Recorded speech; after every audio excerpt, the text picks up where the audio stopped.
A few years ago, a good friend celebrated the birth of his first child, a boy called James.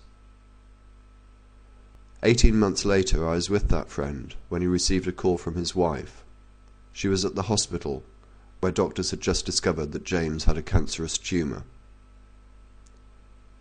James spent the following 6 to 7 months in the children's cancer ward of that hospital.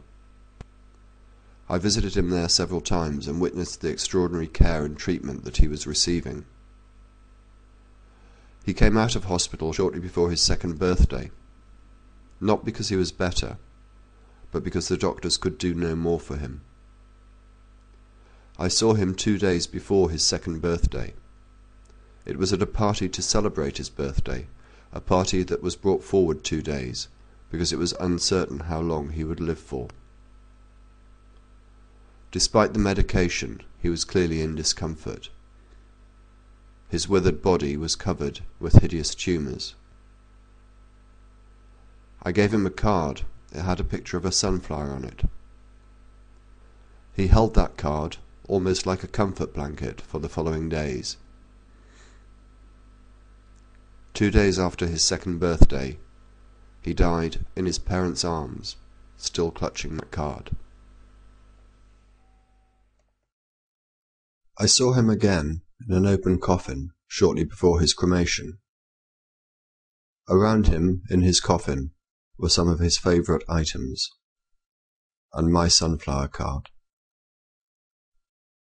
During the service at the crematorium, I wept like a child.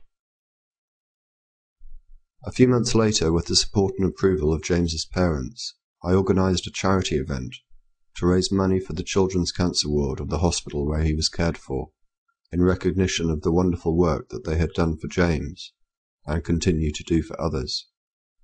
I did so at what, to me, was a small sacrifice. A few days off work, a few days lost pay. I never once considered taking a penny of the money raised for myself. I hope now that people will see my motivation behind the last 3 videos I've posted. They were not motivated by religious views or opinions. They were not motivated by the contempt in which I hold the person they were targeted at.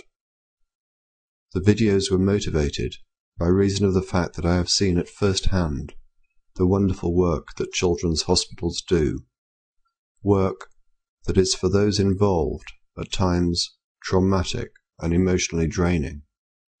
They were motivated by an appreciation of the limited resources that these people have to work with, and they were motivated by my appreciation of the importance and positive effects that donations to a hospital can have. And most of all, they were motivated by my memories of James, and in recognition of those that did what they could to help him, and continue to do so for others.